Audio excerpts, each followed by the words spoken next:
So, let's continue. Last topic natin is yung portal and cantilever method and yung pag-compute ng design-based shear.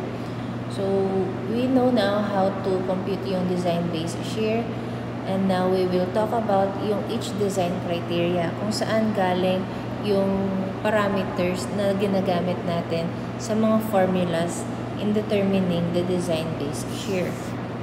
So, ito yung design-based shear formulas. Base shear, may maximum and may dalawang minimum. So, may mga parameters dyan, may mga variable, CVI, WRT, etc. So, saan galing ang mga variables na to or itong mga parameters na to? They are from itong NSCP design criteria.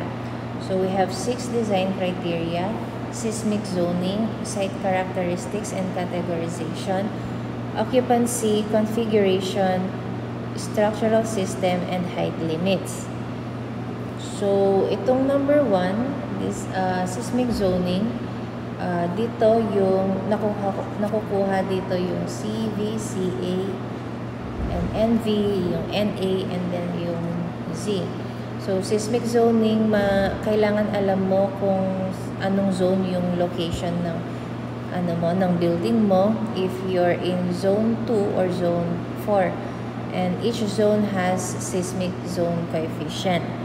And then, makukuha mo din yung CV, CA, and VNA using yung distance mo from a source of quake, like faults.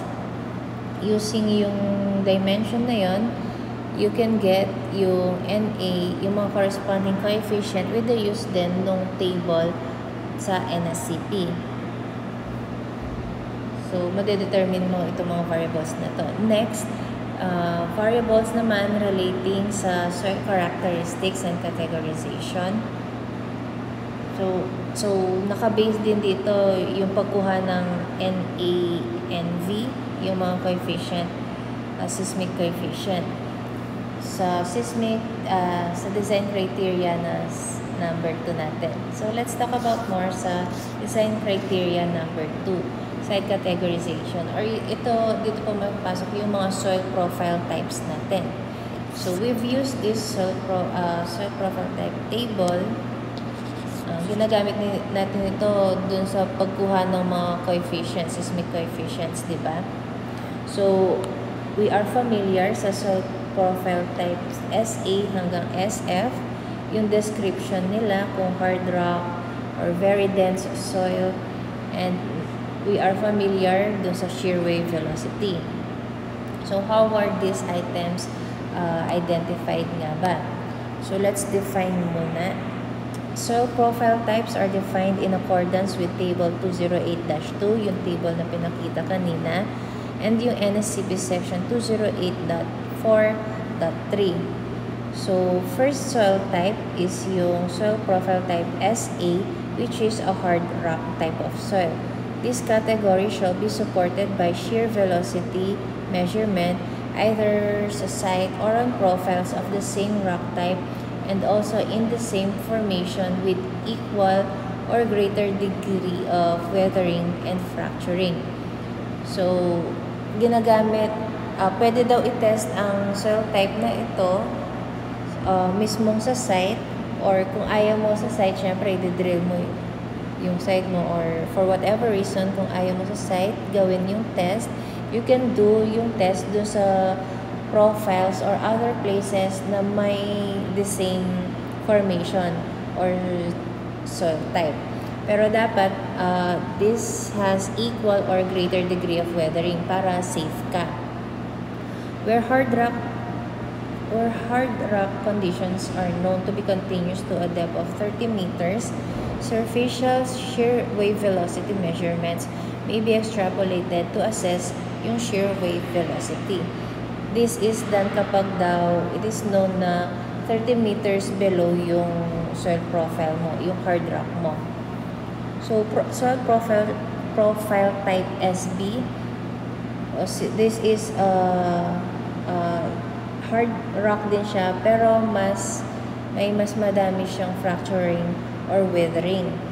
So the shear wave velocity for this soil rock type is either can be measured on site or estimated by geotechnical engineering geologist or seismologist for competent rock with moderate fracturing and withering.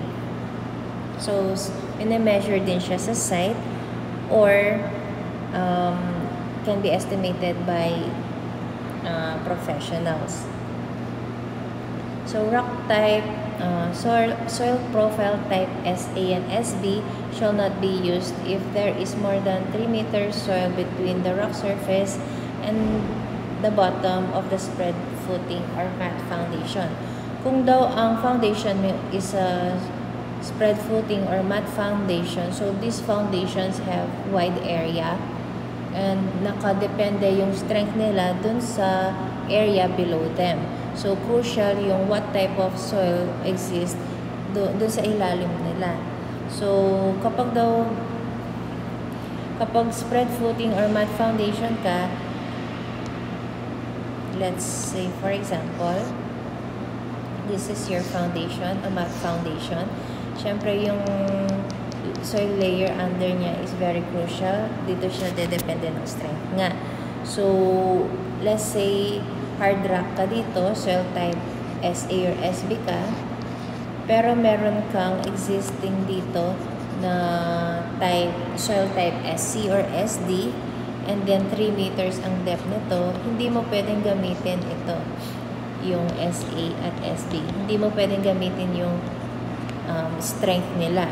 So, ibig sabihin, kailangan mong kunin yung average strength ng overall strata, soil strata mo. Hindi individual na ito lang. Dahil may effect yung another layer, softer layer na soil mo. Next type is yung soil profile type SC. They have softer or more highly fractured and withered rock and can be measured on site for shear wave velocity. When the soil properties are not known in sufficient detail to determine the soil profile type SD can be used. Soil profile type SC and SF cannot be used unless geotechnical engineer or building official determines so with efficient or established geotechnical data. So, kapag hindi alam yung soil profile type, you can use SD. Yung SC and SF cannot be used unless, ayun nga, may geotechnical data. So, take note, if kagaya sa example kanina, meron kang layers of soil, kunwari dito is SA or SB, and then the next layer is SC, or if meron ka pang next layer dito, ayun na. So, iba-iba, may strata ka na ng different soil layers. So, for these cases, kailangan mong kunin yung average strength ng buong strata mo. Kailangan mo ng compute kung ano yung mag-govern na strength or soil type dyan sa site mo. So for soil profile type SC, SD, and SE, you can classify them using 3 tests. So, number 1, yung shear wave velocity or yung VS method.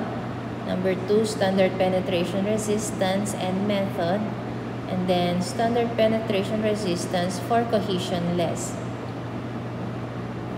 So, yung SU method. So, sa lahat naman ng soil type, we require geotechnical test, di ba? Pero there are places na kasi na alam na natin yung type of soil nila, especially dun sa mga housing areas, we have idea anong klaseng soil nila. But if you go for deeper excavation or mas malaki yung building mo and you need deeper foundations, kailangan mo ng soil test kasi ang alam lang na detail is yung nasa shallow areas pa lang yung mababaw pa lang. Pero yung sa ilalim, we can never know anong meron doon or baka meron mga void spaces doon. So, geotechnical services is needed na doon. Geotechnical test. So, for determining yung average of shear wave and then yung other parameters, we can use these following formulas. For VS, shear wave. For average standard penetration. For cohesive and cohesionless soil. Meron din tayong shear strength ng undrained soil. So, how do we use this formula? So, ginagamit yan kapag strata na nga yung soil, yung site mo. So, for example, we have a stratified soil profile and given yung depth ng each layer ng soil profile, meron silang corresponding shear wave velocity, meron din silang standard penetration, and then merong undrained shear strength kada layer. So, given naman ang data kada layer. So, this data, nakukuha yan through, syempre, geotechnical test. So, let's try to answer yung problem. So, number 1, let's get yung shear wave velocity. So, as you can see, given na yung mga answers. So, let's try, let's solve them. Paano sila nakuha? So, number 1, average shear wave velocity ng soil profile. So, we can use this formula for average shear wave. Summation ng mga depth and summation ng mga depth over its shear wave velocity. So, let's answer number 1. Vs is equal to summation ng di over summation ng di over yung shear velocity niya ng kada layer. So, first layer is 6 meter depth plus next layer is 9.25 na depth. Then next 10.25 and 4.25. Denominator is yung depth over yung corresponding Vs niya. So, depth is 6 over Vs niya is ito. This one. 167. Plus 9.25, ang Vs niya is 222, plus yung 10.5, Vs niya is 378, and 4.25, Vs is 455. So, doing the operation, you get shear wave equal to 261.52 meter per second. So, 262. And then number 2, what should be the soil profile type if yung average shear ay 262? So, if yun yung average VS natin, ano ang corresponding soil profile type? 262 falls dito sa range na to. So, soil profile SD tayo. Number 3, the average standard penetration resistance test per 300 mm is nearest to. So, with the data, ano yung average N niya? Ang formula for N is summation DI over summation DI over NI. So, summation DI over summation DI over NI. So, ano yung mga depth natin? Sulat muna natin. 6 plus 9.25 plus 10.5 plus 4.25 all over 6 over, ano yung corresponding NI ng first layer, it's 11, plus next layer, 9.25, N niya is 37, 10.5, ang N niya ay 69, and then yung last depth ay 4.25, ang N niya ay 82. So, doing the operation, we get 30.016.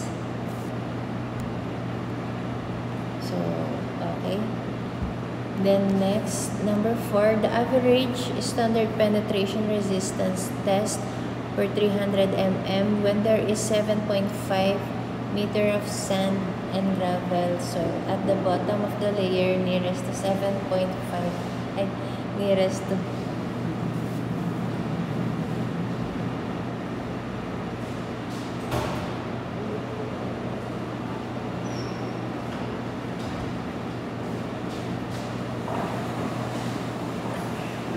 So, paano kunin yung standard penetration kapag meron kang cohesionless soil? So, cohesionless soil yung sand and gravel. Ang depth niya is 7.5. So, ang N for cohesionless is this formula. Summation ng ds over di over ni. So, number 4 na tayo. Number 4 is N for cohesionless equals summation ng ds naman. ds over summation di pa rin over ni. So, ano yung ds? Ito yung summation ng yung depth ng mga cohesionless soil. So, cohesionless soil natin is sand and gravel. Ang depth niya is 7.5. So, 7.5. Wala namang ibang cohesionless layer of soil. So, 7.5 lang yung depth natin sa numerator. So, denominator is yung summation ng di over ni. Same lang sa number 2. So, nagkaiba lang yung 37. Nagkaiba lang is yung ds. Yung depth ng cohesionless ang gagamitin.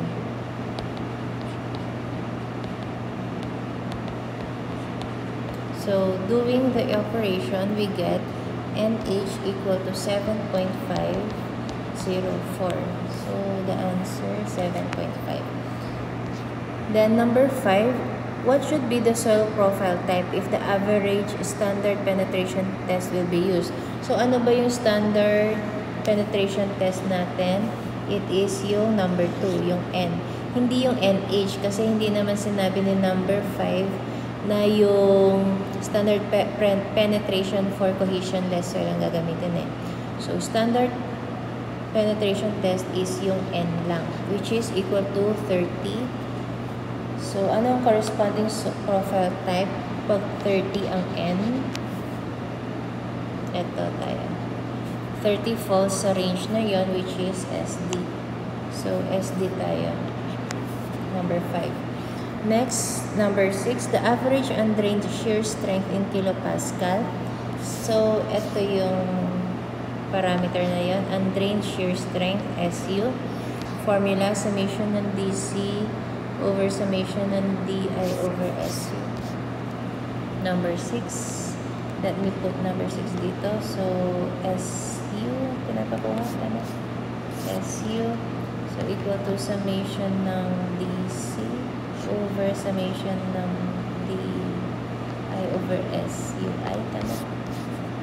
Okay. So, DC is defined as yung 30, that is for 30 meters, minus yung DS. Ano yung DS natin? 7.5. So, it's 30 minus 7.5 all over.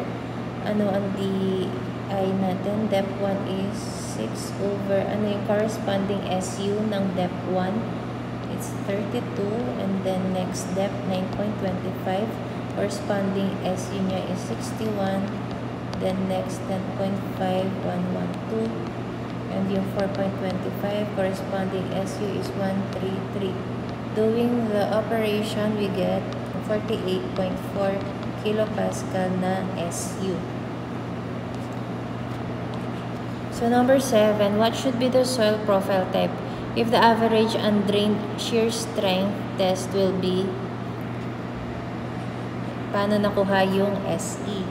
So, kung SU yung gagamitin, ano ang soil profile type daw? So, SU, nandito sa column na to, ang SU. So, ano nga ba? 48.4. So, magpa-fall pa din tayo. Dito na siya. So, 48.4 is less than 50. So, soil profile, SE tayo. If ang i-consider is yung average undrained shear strength na 48.4. So, yun yung design criteria for site characteristics. So, ano ang next na design criteria? It's occupancy. So, we've discussed this occupancy. Sa BSD, na di-discuss din to. So, may occupancy categories sa BSD, sa National Building Code. Sa NSCP, meron ding occupancy category, which can be found sa table 103-1. So, ano-ano yung nandito? So, we have category 1, essential facilities. Under dito yung mga hospitals, public schools, power communication transmission line, police station. So, mga importanteng facilities to. So, next, category 2, hazardous facilities. Of course, yung mga building na meron or nag-i-store ng mga explosive chemicals or may mga toxic chemicals, even radioactive chemicals, nandito sa hazardous facilities. Then, category 3, special occupancy structures. So, buildings that occupies or can accommodate 1,000 or more people. Mga educational buildings such as museums, libraries, so mga college, mental hospitals, mga church, mosque. So, nasa category 3. So, category 4, standard occupancy structures. Yung mga not stated sa category 1, 2, 3, and 5. Ano nga ba yung category 5? Mga miscellaneous structures, mga private garage, carports, mga sheds, fences, mga 1.5 meter high. So, mga miscellaneous, maliliit na items lang sa category 5. So, lahat ng mga ngayon, kapag hindi nabanggit, nasa standard occupancy ka, nasa category 4. Examples, yung mga simpleng building, like mga simple houses, mga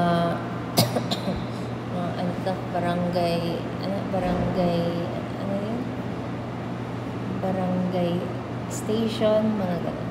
Maliliit na buildings na.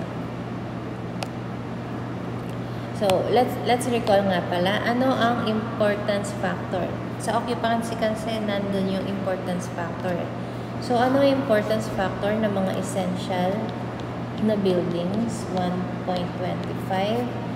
Kapag hazardous, the same 1.25. At yung category 3 to 4 are, yung importance factor is 1.0. So, next design criteria is yung configuration.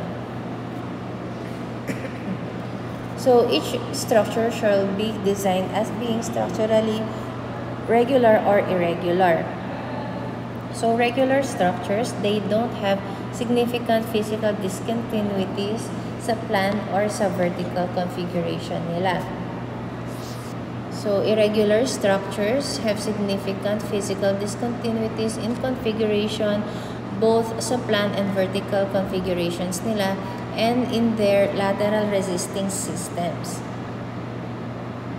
So, ma-identify natin ang isang building as regular kapag wala daw siyang irregularities sa plan or vertical configuration. Plan, ibig sabihin, is yung plan view niya or yung top view. And then, merong vertical configuration, ibig sabihin sa elevation naman. Elevation related na configuration. So, kapag, kasi meron, ano ba ito? Plan irregularity, meron kang 5.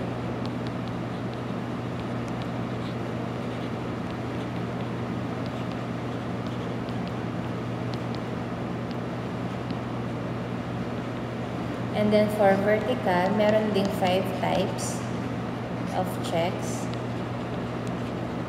for vertical irregularity. So, yan. We can identify structures as regular kapag wala siyang irregularity sa plan view or sa vertical niya. So, for plan irregularity, merong 5 types. The same sa vertical irregularity, merong 5 types din. Let's first discuss yung type 1 irregularity. So, stiffness irregularity or soft story irregularity. The code says a soft story is one in which the lateral stiffness is less than 70% that in the story above or less than 80% of the average stiffness of the 3 stories above. So for example, in the 6-story concrete special moment resisting frame as shown sa figure, the specified lateral forces have been applied and the corresponding floor level displacement at the floor's center of mass have been found and are shown on the figure. So check if story 1, if meron siyang type 1 vertical irregularity. So we have a 6-story special moment resisting frame and na-determine na daw yung lateral displacement each level. Then, let's find out if merong type 1 vertical irregularity sa first story. So, to check yung stiffness, you do yung displacement over the height ratio. So, example, sa second floor,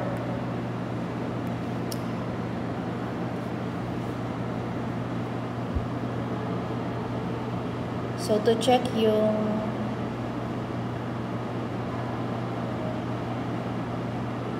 let's check yung stiffness ng first story versus yung story above niya. First condition, kailangan yung 70% ng stiffness nito is less than sa stiffness ng first story natin. So, let's get yung stiffness ng second story and multiply siya sa 70%. So, to get yung stiffness, delta ng second level minus yung delta ng first level, divide natin sa height ng second level is 0.00313. That's the stiffness for the second story. And then, ano ang stiffness ng first story? It is delta S1 over height 1. This is height 1. Sorry. So that is 18 mm over 35,000 mm. So ang stiffness sa first floor is 0.003605. So the higher yung ratio, ibig sabihin less stiff ka. So as you can see, dito pa lang less stiff na si story 1. Pero let's apply muna, let's apply pa yung 70%. Multiply this one sa 70%. Ay, na-multiply na natin, sorry.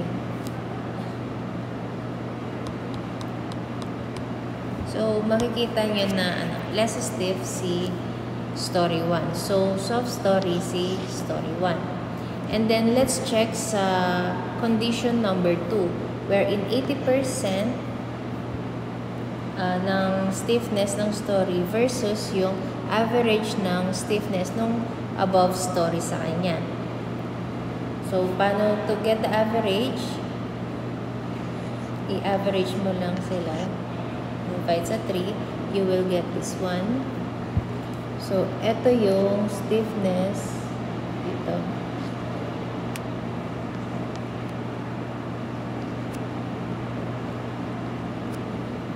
And then, compare doon sa 80% ng stiffness ni story 1, which is this one, for condition 2 ito eh. So, may condition 1, condition 2. This is for condition 2. So, and then compare mo siya sa average stiffness ng tatlong upper story. So, mas malaki pa rin ang ratio ng story 1. So, ibig sabihin, less stiff pa rin siya. So, soft story talaga ang level 1. So, soft story exists. So, remember, pag kinompare mo yung ratios, kung ano yung higher ang ratio, ibig sabihin siya yung less stiff. So, dito, condition 1 and 2, high ang ratio ng first story. So, soft story yung ating first level. So, type 2, vertical configuration check, weight or mass irregularity. Mass irregularity shall be considered to exist where the effective mass of any story is more than 150% of the effective mass of an adjacent story. A roof that is lighter than the floor below need not be considered. Kasi automatic, lighter naman siya. And nasa highest naman siya. Roof floor naman siya. So, dito sa vertical configuration type 2, meron kang, yung i-evaluate mo na floor level, kunwari, for this example, a 5-story special moment frame office building has a heavy utility equipment installation sa level 3. So, dito sa level 3, mabigat daw siya. Mas mabigat, ano ba? So, dito sa building na to, mabigat yung level 3 niya. So, kailangan niyang i-check yung weight distribution ng building. We need to check yung mass or weight irregularity. So, sabi ng code, kailangan yung mga adjacent floor hindi exceed sa 150% yung effective mass nila kapag kinompare. So, ano yung adjacent floor ng level 3? It's level 4 and level 2. So, check muna natin yung level 2. So, yung weight dapat ng level 3 should not exceed 150% ng weight sa level 2. So, what is the weight ng level 2? It's 400. So, 400 times mo siya sa 1.5. That is yung 150% nga, di ba? So, times mo siya sa 400 kilonewton. So, it is 600 kilonewton. So, mas mabigat pa din yung third story with 800 kilonewton. So, meron kang irregularity in terms of type 2 sa weight irregularity. So, check level 4 if may irregularity ka doon. So, what's the weight sa level 4? It's 500 kilonewton. So, i-times mo siya sa 1.5 for the 150 percentage. So, it is equal to 750. Then, you compare it sa weight ng level 3. So, mas mabigat pa rin sa level 3. So, conclusion, weight irregularity exists pa rin at level 4. So, next vertical irregularity check is vertical geometric irregularity. It states that vertical geometric irregularity shall be considered to exist where the horizontal dimension or yung width of the lateral force resisting system in any story is more than 130% of that in an adjacent story. One-story penthouses need not be considered. So, yung mga one-story na mga bahay, hindi na kinoconsider yung geometric irregularity nila. So, for example, we have a lateral force resisting frame. 4-story siya, moment frame siya. It has 7.5 meter setbacks sa 3rd and 4th stories. Ito yung sinasabing setback. This one. So, check if there is vertical geometric irregularity or type 3 vertical irregularity. So, these are yung parang sa mga podium. So, to check, ratio pa din ng width. Ano ang width dun sa 3rd floor? It is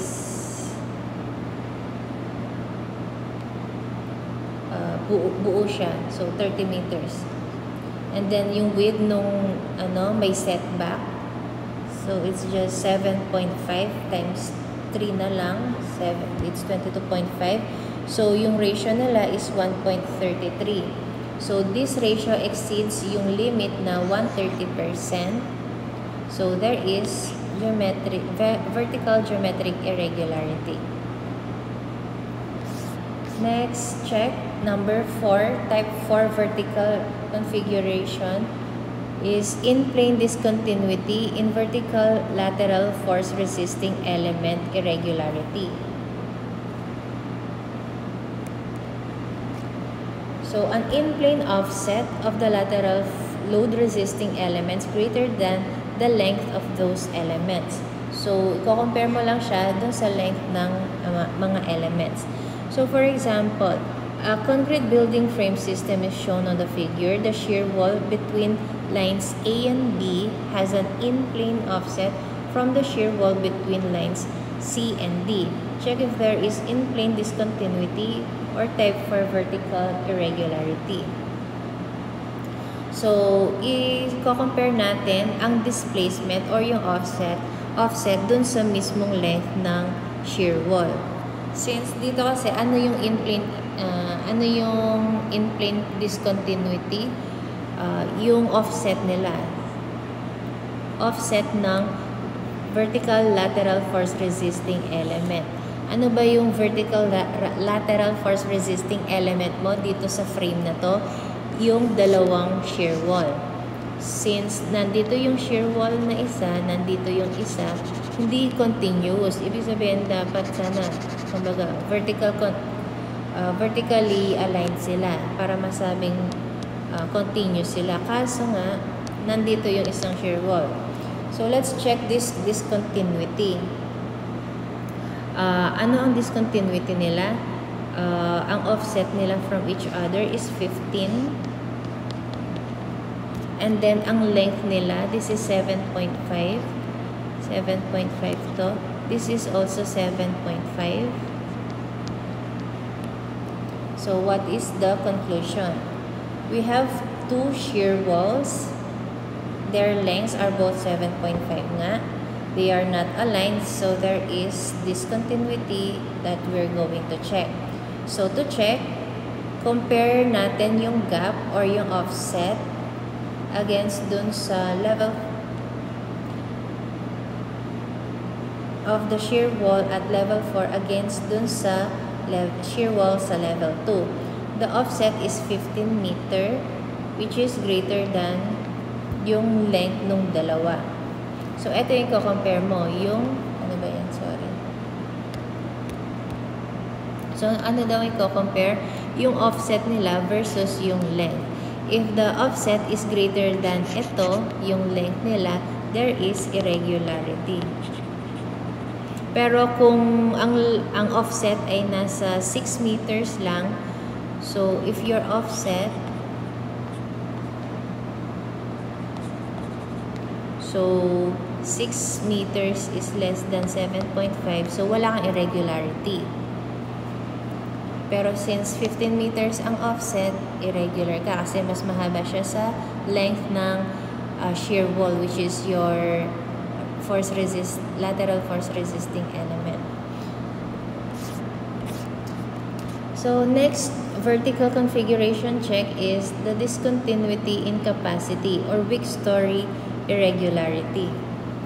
A weak story is one in which the story strength is less than 80% of that in the story above. So, kino-compare siya sa story above. The story strength is the total strength of all seismic resisting elements sharing the story for the direction under consideration. So, let's look at that statement sa example. So, a concrete bearing wall building has a typical transverse shear wall configuration shown on the figure. All walls in this direction are identical, and the individual piers have the shear contribution given below. Ito yun, Vn and Vn.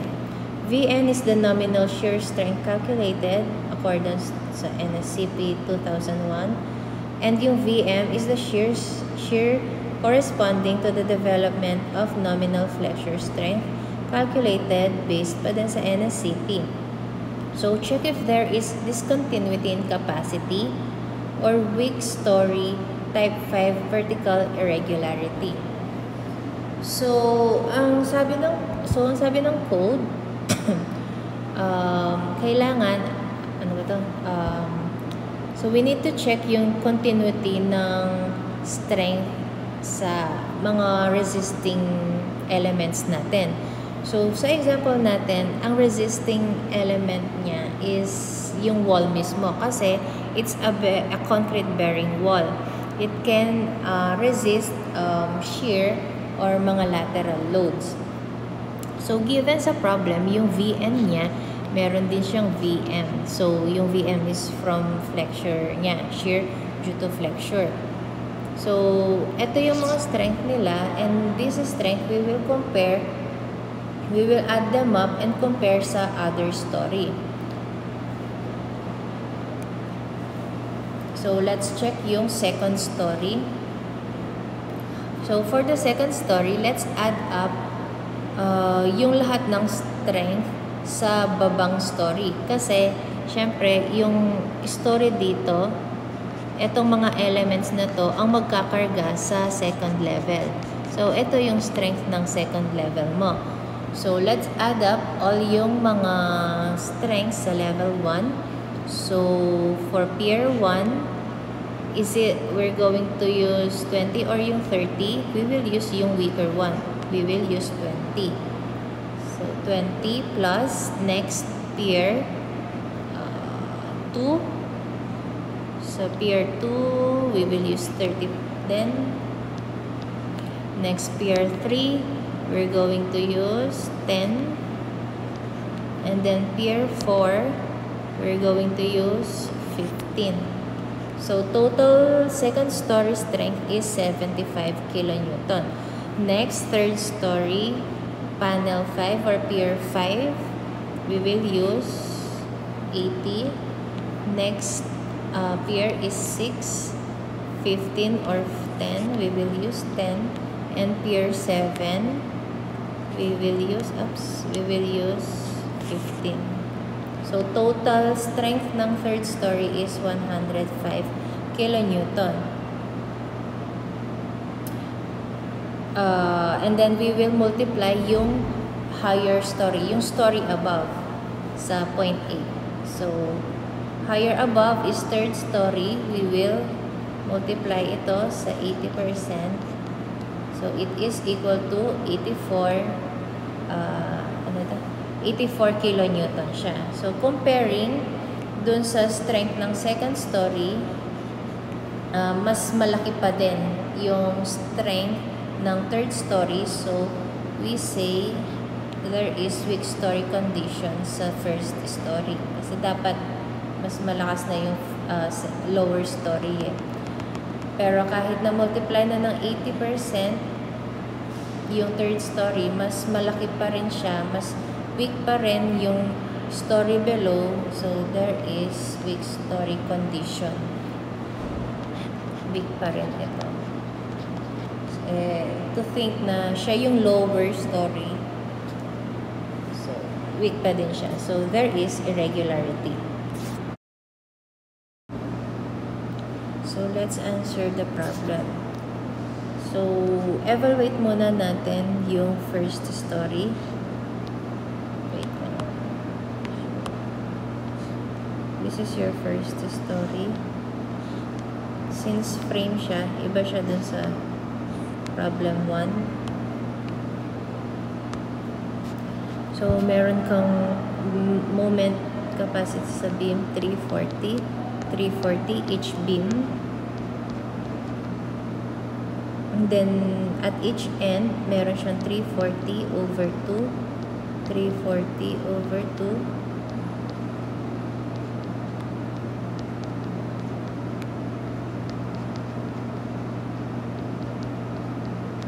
And then, each column, meron siyang 270.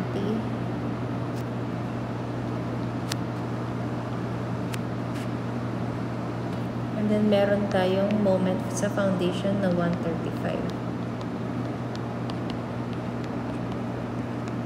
Okay? So, let's check yung strong beam, weak column, or strong column, weak beam. Let's compare yung strength nila. So, yung column A and D, A, B, C, D. So, yung column A and D are equal kasi parehas silang mga exterior column. So, pag i-check yung moment or yung column beam relationship nila, meron kang dalawang MC.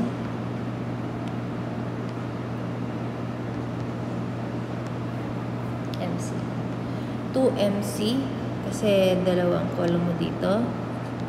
And then, 1 moment na lang since half-half sila. So, corresponding to 1 moment sa beam. So, 2 times MC is 540. 2 times MC meaning 270 times 2. This one sa column. And then, 1 MB is 340. So, since the column is, teka lang. So, since yung column ay bigger, so we say na meron tayong strong column, weak beam relationship nila. So, let's check yung shear. How to check yung shear? So, nalagay naman yung formula dito. Ito na lang. VA is equal to VD, diba? Since pareho silang exterior column. So, and then strong column, weak beam sila. You can add yung, what is this 170? It is yung, ito. Yung moment divided by 2. Moment beam divided by 2 plus yung moment sa foundation 135 divided by 3.5. So, our shear is 87. That is yung resistance. Lateral resistance. For each yan, for each column. For A and B. Now, let's evaluate yung column B and C. So, column B and C, dalawa sila. Pareho na din sila.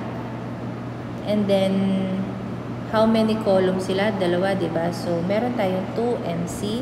Check. So, 2MC is 270 times 2. So, 540. Now, bakit tayo may dalawang 2MB? Bakit 2MB? Kasi, this is 1MB, then another 1MB. So, adding them, it is equal to 680. So, dito, yung 540 is less than 680. So, meron tayong strong beam, weak column condition. So, anong sense kapag strong beam, weak column? Kasi, merong note dito, yung columns meet the exception sa NSCP ganyan. Wherein, inaalaw nila yung strong beam, weak column. Kasi, as you know naman, usual dapat ay strong column, weak beam dapat. Like this one. Stronger yung strength ng column mo. Pero, since sa condition ng building na to, sabi niya, they meet yung exception ng NSCP na mapupwede yung strong beam, weak column condition. So since strong beam, weak column, ang condition dito, ang gagamitin natin na moment is yung 270 weak column. So, 270 plus 135 for the moment sa foundation divided by 3.5. Yung shear niya is 115.71. So, baka maguluhan dito, dun sa, nung in-evaluate natin yung column A and D, we used 170, which is yung half ng moment, di ba? Kasi ang condition natin doon ay strong column, yung weak beam ang condition. So, we used yung weak beam, yung capacity ng beam na 170. But dito, strong beam tayo, weak column, kaya yung weak column ang ginamitan natin ng strength. So, parang kanina dito, nung kinompare natin, yung lesser, yung weaker, ang ginagamit natin na strength, diba? So, for conservative reasons. So, ayun, nakuha na natin yung shear capacity ng VB and VC. So, i-add na natin silang lahat para makuha ang total strength ng second story. So, second story has the strength na 405.70 kN. Now, let's compare this to know if weak story ang first level. Compare natin siya sa second story strength. So, same procedure ang gagamitin natin. Una, check mo kung strong column or weak beam ka para malaman anong shear ang gagamitin mo, shear strength ang gagamitin. So, eto na yung frame.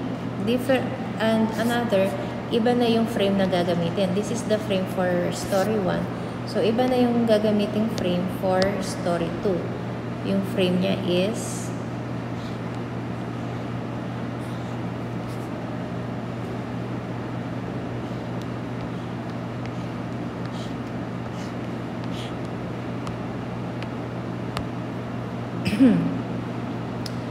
so, MB din dito. Wala na tayong moment sa foundation since nasa upper story na tayo. This is MC, and MC. Then, tig half MB din to.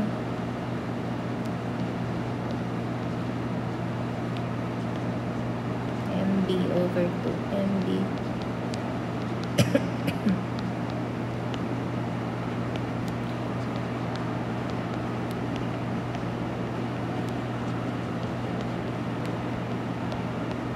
Okay? So, let's get yung mga moment. Let's evaluate yung columns. Ano itong pinartner niya? A and D. Yeah, A and D pa din. This is typo error. Ay, hindi.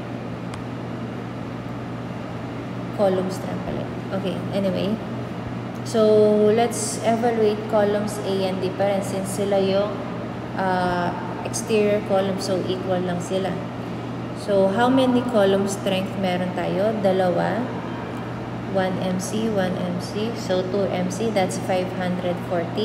How many MB? So, MB 1 half, 1 MB pa din. So, greater yung column natin. So, we have a strong column, weak beam. So, yung strength ng weak beam ang gagamitin dito. So, ano yung shear ni beam? It is yung 170. 170 dito, 170 doon. So, 170 plus 170, divide mo sa height na 3. Clear height. So, we get 133 para sa VA and VT. So, yung columns B and C naman. So, how many columns for for B? How many columns? 1 column. So, 2 MC. That is equal to 540. And then, how many beams? 1 to, and then 1 another doon. So, meron tayong 2 beams. So, 340 times 2, it is 680. So, meron na naman tayong strong beam, weak column. So, strength ni weak column ang gagamitin dito. So, that is MC plus MC. So, 270 plus 270, ito yan. Or 270 times 2 over 3, yung clear height, this one. So, it is equal to 180. So, nakuha na natin yung shear strength ng mga columns. And we get the total na 586.66 kilonewton. This is yung second story. Yung first story strength natin is ito. Now, let's compare. Strong ba ang column, level 1? Level 1 is 400. Mas malakas yung second level. So, meron tayong weak story. Weak story ang level 1 natin. So, next na i-check for irregularity is yung plan configuration. So, kanina, vertical configuration. So, those are irregularities relating yung vertical or elevation ng building. Now, sa plan configuration, ito yung mga irregularities considering yung top view. or plan view ng isang building. So first type of plan irregularity check is yung torsional irregularity. This is to be considered when diaphragms are not flexible.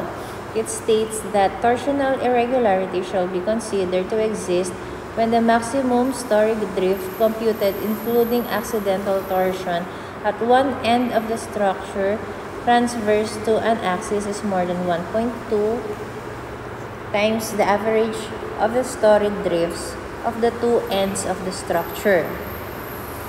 So, pakita natin in an example. So, a 4-story special moment resisting frame building has rigid floor diaphragms. So, rigid daw yung floor diaphragms, hindi siya flexible. So, torsional irregularity check is needed.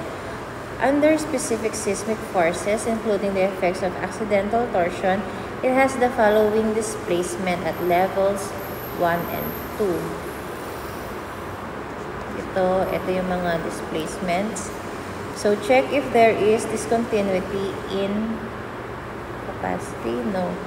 If there is discontinuity, this should be torsional irregularity. So, check if there is torsional irregularity. So, number 1, yung irregularity sa second story. If there is irregularity sa second story, so, gawin natin yung statement ng NSCP. So, sinabi doon, kunin natin yung average displacement ng each side ng building. So, given itong mga to, these are the drift nila sa second level and third level. So, kunin natin yung corresponding displacement. How to do that? I-minus natin sila. This one is the displacement. And then, ito, pag minus mo, makukuha mo din yung displacement. So, sa left side muna, left side ng building. So, yung 33 minus 25, you get 8 mm na displacement. And then, sa right side naman is 48 minus 30.5.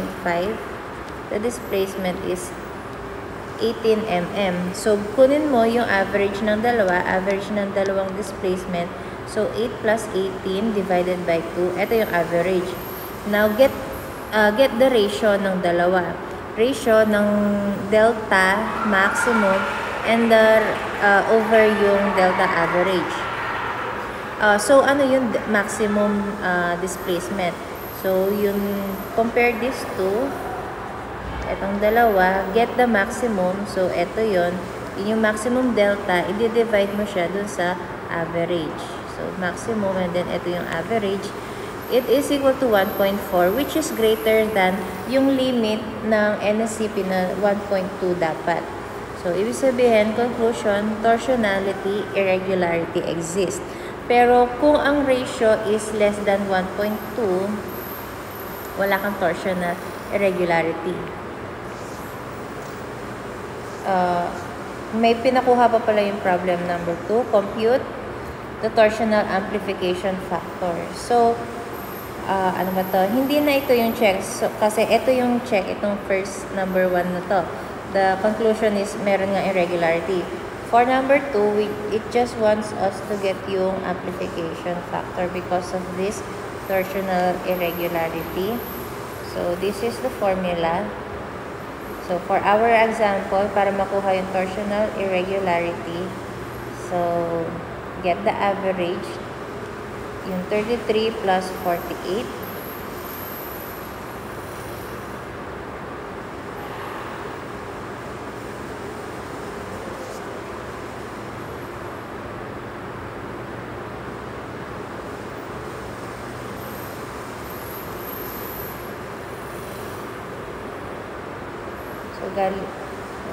Let's continue. 33 and then 48. Galing yan dun sa second story. Itong 33 and 48. Kinuha niya yung average. So, 40.75. And then, ano yung maximum sa kanilang dalawa? It is, syempre, yung 48. So, applying this equation, makukuha yung amplification.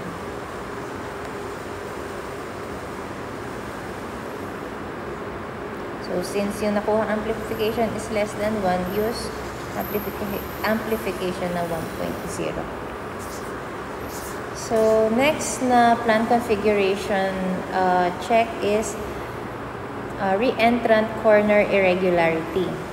It states that a plan configuration of a structure and its lateral force resisting system contain re-entrant corners where both projections of the structure beyond the re-entrant corner are greater than 15% of the plan's dimension in that given direction.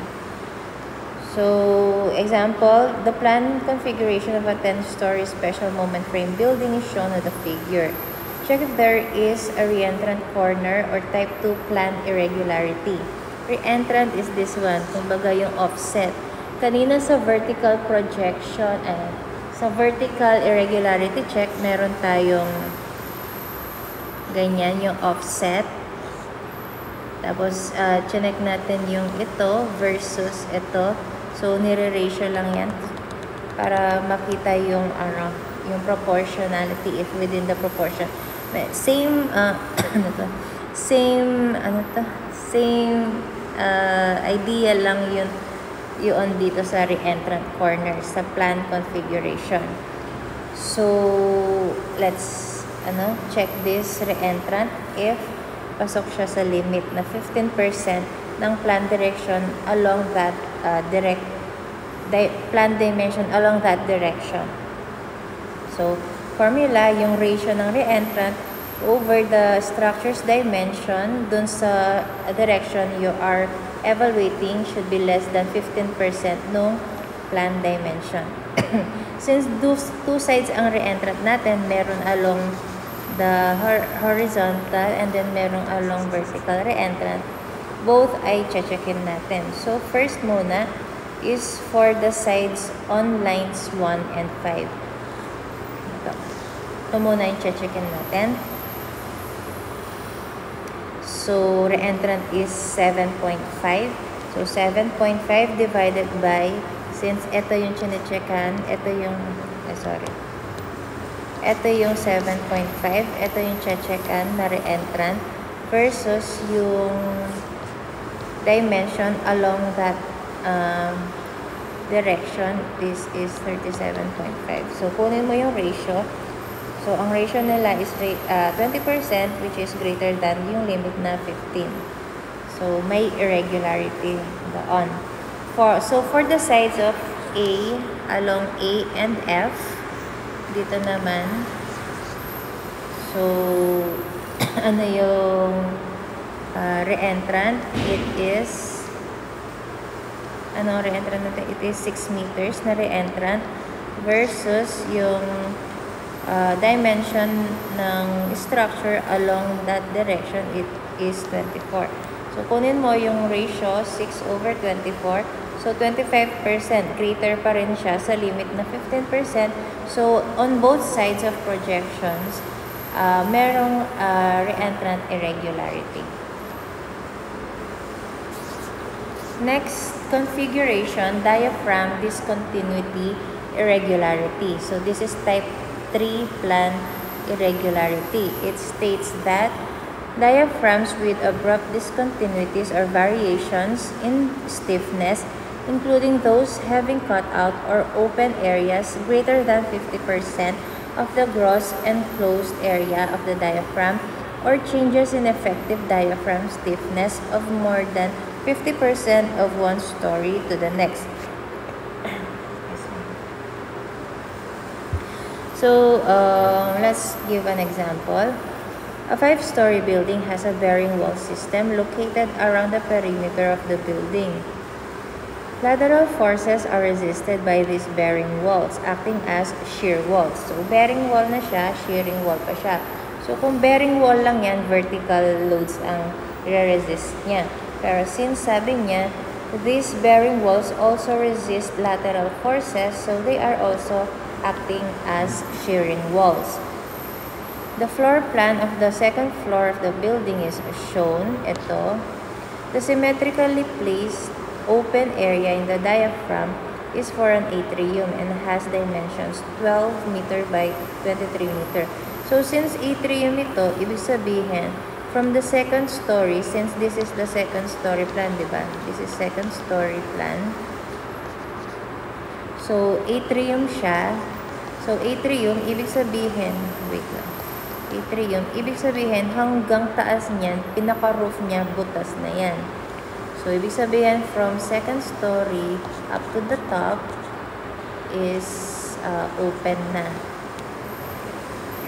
Ayan, so, all diaphragms above the second floor are without significant openings.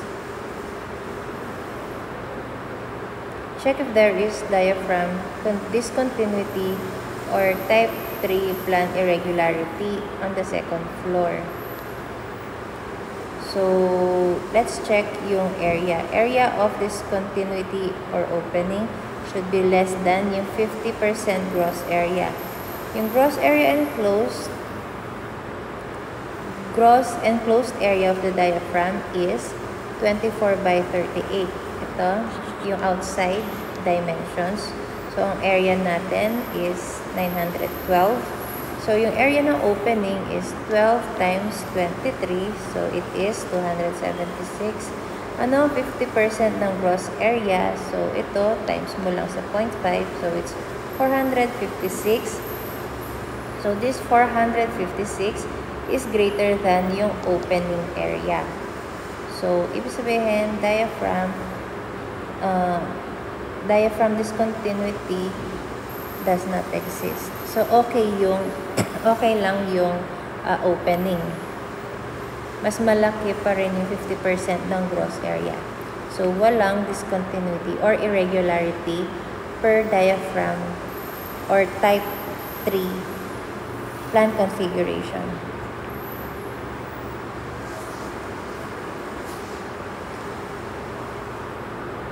So, next is type 4 plan configuration or type 4 irregularity check, which is also called as the out of plane of sets irregularity. So, these are discontinuities in a lateral force path, such as out of plane of sets of vertical elements. So, for example, a 4-story building has a shear wall lateral force resisting system. So, meron siyang shear wall for lateral loads. So, the plan configuration of the shear walls is shown on the figure. Ito yung elevation along E. So, that is along E. Nandito yan.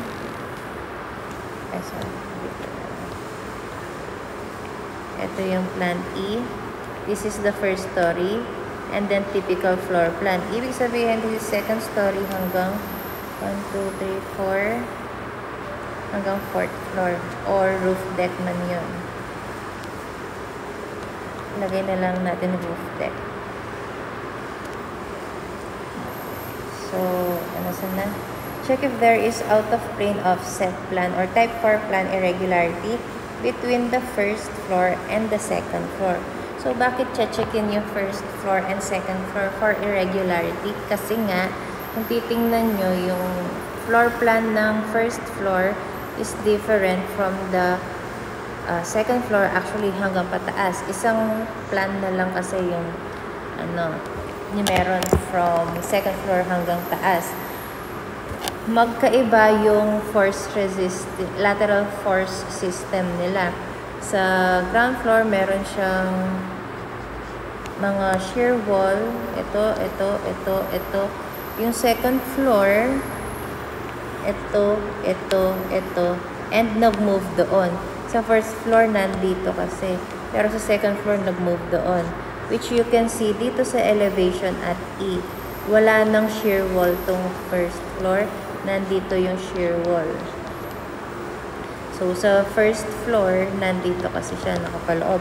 So, there is irregularity or there is no continuity, which now we're going to check. So, sabi ng NSCP, yung offset should be checked. So, to check this, an out-of-plane offset plan irregularity exists when there are discontinuities in the lateral force path.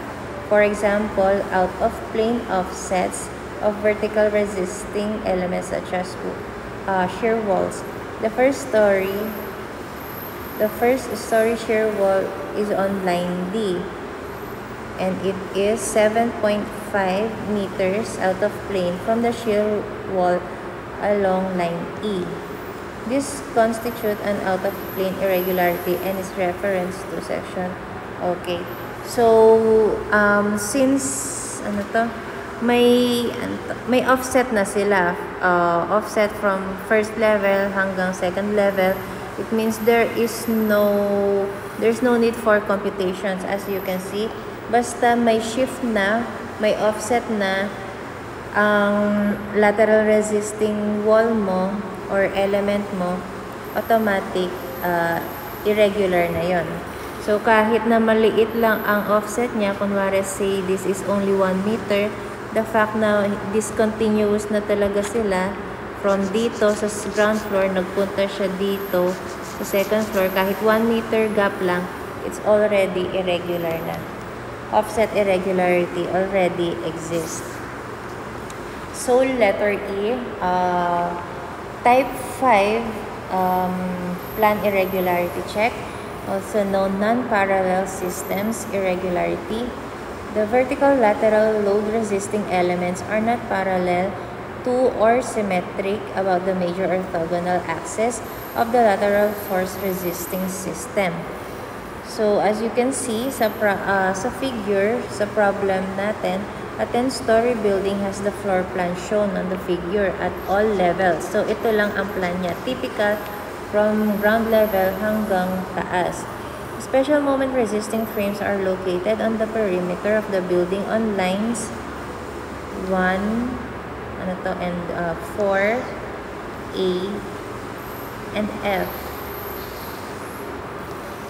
So, ibig sabihin, buong perimeter ng building, meron siyang special moment resisting frame.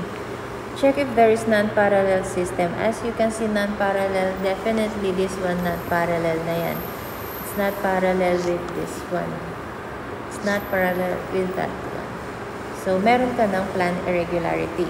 So, let's read pa. The vertical lateral force resisting frame elements located on line F are not parallel to the major orthogonal axis of the building, which are 4 and A. So, hindi siya parallel doon. So, irregularity na siya. Therefore, a non-parallel irregularity exists and the reference section. So, ayan. So, na-discuss na natin yung lahat ng configuration checks. So, in checking the configuration of a building to identify if it's regular or an irregular building, you need to do yung dalawang configuration check, which are vertical configuration or yung vertical irregularity check, 5 yon, and then another 5 for the plan irregularity check. Kapag meron irregularity kang nakita, or even one sa mga yon may irregularity ka, ibig sabihin, irregular building ka na agad. And for irregular buildings, you will fall under dynamic analysis. Kung sa na-discuss natin before, we used yung static analysis, lateral static analysis, that is for, diba, regular buildings. So, pag irregular ka na, automatic dynamic analysis ka na. That is being covered sa grad school, yung dynamic analysis. But if we have time, we can have a overview on how dynamic analysis is used. And then, ang next na design criteria? So, structural systems. So we've always been talking about bearing walls, mga building frames, moment-resisting frames.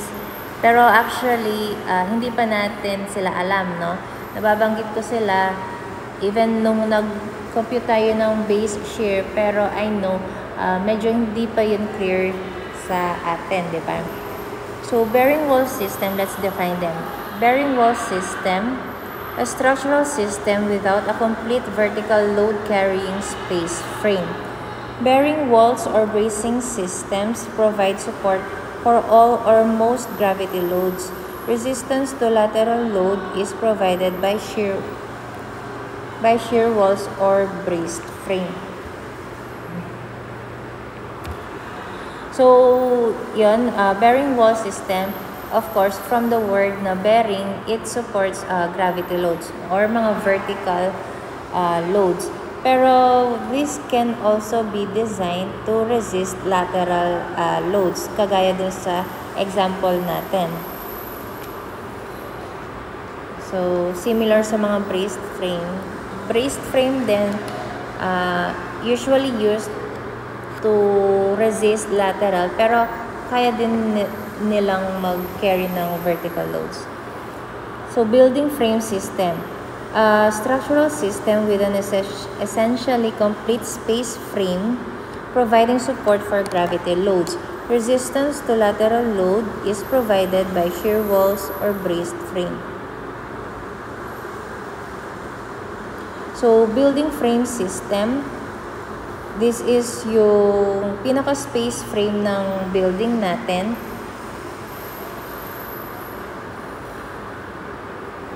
For example, kunwari a simple house, kunwari rectangular building. So, ito yung building frame niya. Ay, dumanan yun. Wait lang.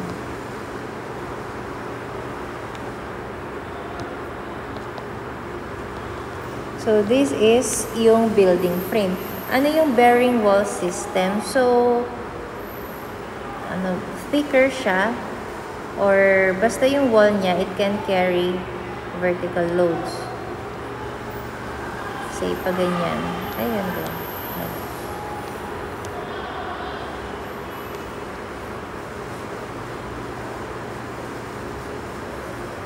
So, bearing wall system. Kunwari yung mga buhos, kumpletong buhos, yung buong volume na to is buhos. So, bearing wall system. Those can be developed as parang kaya na rin nilang mag-resist ng lateral. So, bearing wall na siya, shear wall pa siya. And then, yung example nito, mga load-bearing blocks. Yun, pwede yun, pero syempre mas konting lateral lang ang kaya nila, pang simpleng bahay lang yun. Pero yung mga kumpletong buhos na isang wall na yan, kumpletong buhos and complete with rebar sila, so pwede yung ma-design sa bearing and also lateral forces. Then next, building frame system. Kunwari ito, frame system, 3D space frame ng building mo. So, this will resist, this will carry gravity loads, syempre. This can also be designed against lateral by adding shear walls. Magbuhos ka dito, shear wall ka dyan, or you can add braced frame dito. Cross brace or pwedeng chevron brace, mga ganyan. So, iba-iba. Those are types of mga braced frames or vertical braces.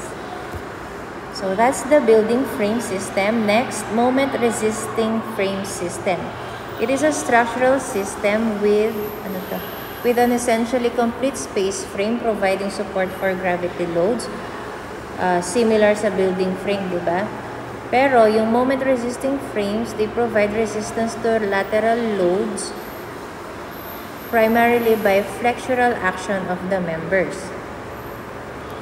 So, ang kaibahan ng building frame dun sa moment resisting frame, so, kunwari, meron kang, ito yung building frame mo, masyadong malaki.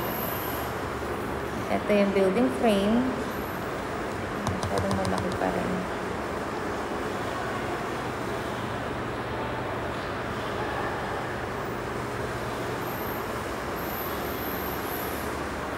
Ayan yung building frame mo. This will of course support vertical loads or dead loads, mga ganyan. At the same time, kapag ginawa mong moment, yung frame na yan, mga moment resisting, kada element niya, magiging ka ng moment resisting frame na. So, mas special na siya. Hindi siya building frame lang. It is a moment resisting frame. Ibig sabihin, kahit ganyan lang siya, hindi mo na siya lalagyan ng braced frame, vertical braces, or hindi mo na siya lalagyan ng shear walls, since moment na yung mga elements niya, in moment resisting na sila, it can also resist lateral na. Moment resisting frames can support vertical and lateral loads. Dito sa braced frame, dito sa building frame, makaka-resist yan ng vertical. Pag hindi mo yan lalagyan ng vertical braces or mga shear walls, hindi pa yan makaka-resist ng lateral loads. Pero pag nilagyan mo na, kunwari nga yung dito, nilagyan mo ng vertical brace, kaya na niya ang lateral loads dadahin. Etong moment resisting, kahit wala siyang kahit wala siyang shear walls or wala siyang vertical braces, kaya niyang mag-resist ng lateral. Yun ang kaibahan nila. Ito kaya niya kahit walang additional. Ito hindi niya kaya kapag walang additional framing. Okay naman siguro. Naintindihan naman na. So, next, dual system. A structural system with the following features. A, an essentially complete space frame that provides support to gravity loads. Letter B, meron siyang resistance to lateral provided by shear walls or braced frames and moment resisting frames. Special, intermediate, or ordinary moment frames. The moment resisting frame shall be designed to independently resist at least 25% of the base shear. Next, the two systems shall be designed to resist the total base shear in proportion to their relative rigidities, considering the interaction of the dual system at all levels. So, dual system, ibig sabihin, kunwari, eto, meron ka ng building frame, i-add mo pa yung moment resisting frame. So, silang dalawa, pwede mong i-utilize. So, meron ka ng frame for gravity, lalagyan mo pa ng shear wall, lagyan mo pa ng vertical braces, pati horizontal, lalagyan mo na, pwede ka pang merong moment frames. So, pwede yun. And then, paano yung distribution ng lateral loads? They should at least carry 25% ng lateral load.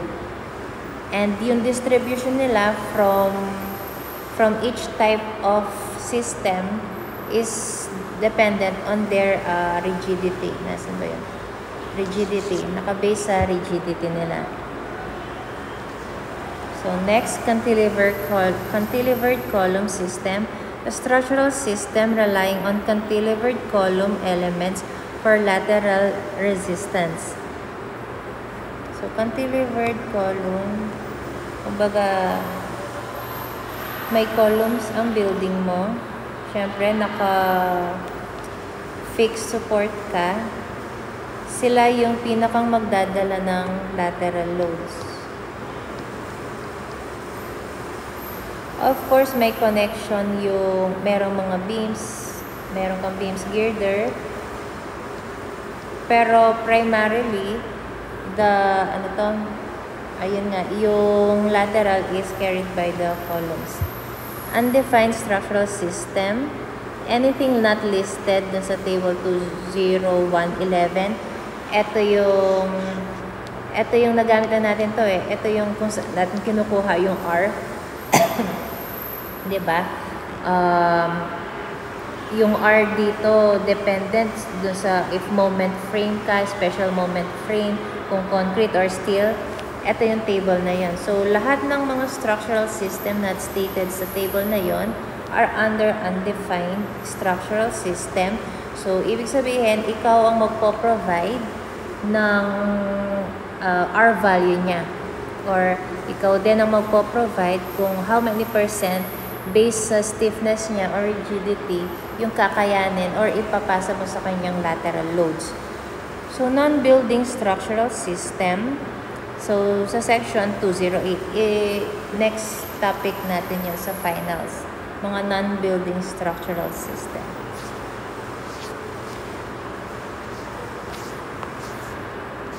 So next, design criteria. Hindi ko lagyan ng number.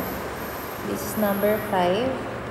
Height limit. Height limits for the various structural systems in seismic zone 4.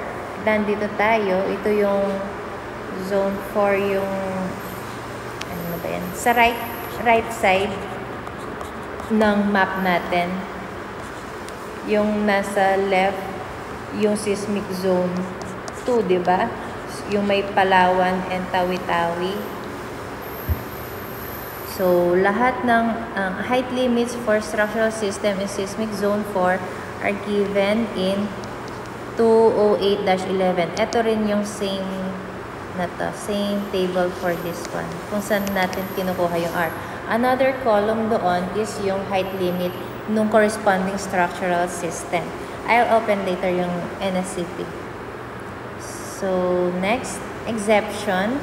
Regular structures may exceed these limits by not more than 50% for unoccupied structure. Ano yung mga unoccupied structures? Yung mga structure na, syempre, walang tao. It's not for use ng tao. Hindi sila office buildings, hindi groceries or warehouses. Ano bang mga walang tao? Yung mga located sa mga liblib na lugar, ganon, yung not accessible, not made for human habitation, kumbaga. So, another design criteria or parameter na gusto kong i-include is yung seismic weight. So, seismic weight, this is the structure's effective seismic weight, W, should include yung dead load,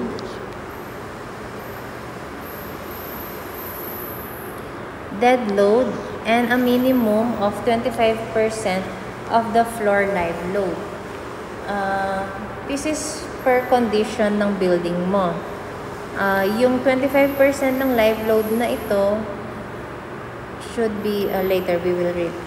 So, ayan nga, seismic weight will include yung dead load, syempre, ng building mo, and 25% ng floor live load. The weight of the columns and the walls from the base to mid-height of the first story is assumed to be concentrated at the base and is supposed to move with the ground and not contribute to the seismic response of the structure. So, if a building sways during an earthquake, only that portion of the mass or weight that is physically tied to the structure needs to be considered effective. Also, certain types of live load, ito yung sinasabi ko, this is the 25%. This is because certain types of live load, such as yung mga storage load, may develop inertial forces, particularly when they are densely packed. So, there are certain types of live load, like ito nga daw, yung mga storage loads, kung saan kapag nag-sway ang ground, nag-sway ang building, dahil densely packed sila, yung inertia nila, yung weight nila can add to the swaying. It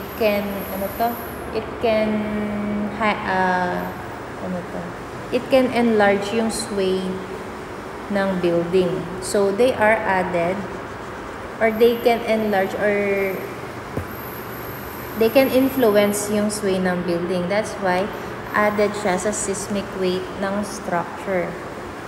It can affect kasi may effect na sila kapag densely packed yung live load na yon. So, this is from ASCE. The effective seismic weight that needs to be used in the determination of the seismic base shear is the total weight of the building and that part of other gravity loads that might reasonably expect to be acting on the building at the same time it is subjected to the design earthquake.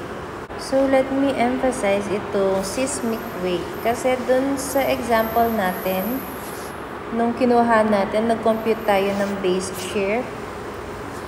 Yung computation ng weight, there was some error.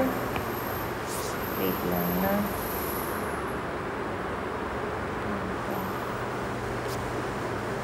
Ito. Sorry. Let's use red pen. Sorry. Nipisan natin. So, ito yung weight niya. So, weight, tinimes niya sa 15 story and then nagdagdag siya for roof deck. But if you will count itong, itong figure, meron tayong 1,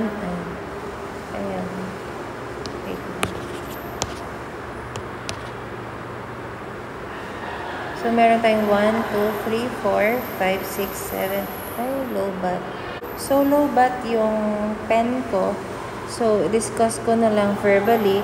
Itong weight natin, it was computed na weight per typical floor times 15 plus yung roof deck.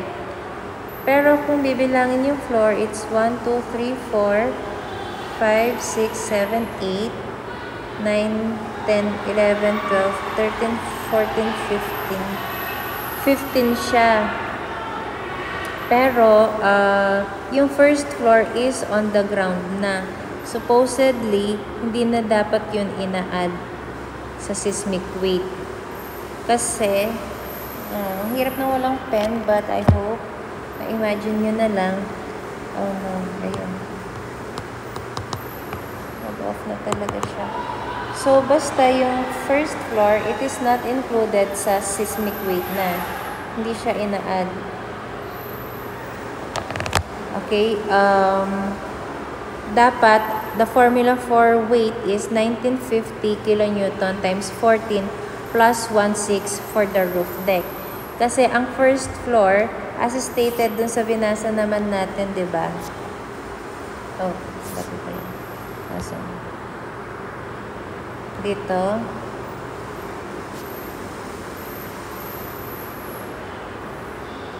So, eto, ang seismic weight.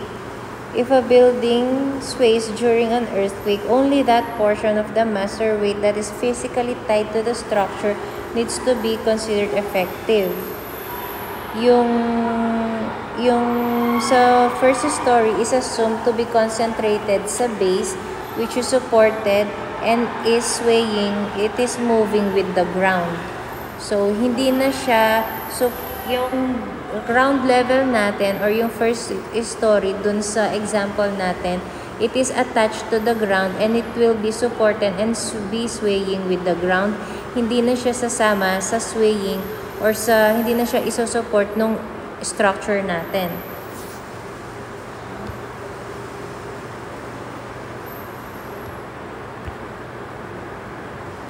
Ito na tayo. So, sa 3 pa lang. So, ayan. Itong sa first floor, yung first floor, naka-attach sa ground, hindi natin siya i-add. So, dapat yung weight doon is 14. And then, mag-i-start lang yung weight, seismic weight effective for the building is sa second floor hanggang 5th floor, plus roof deck.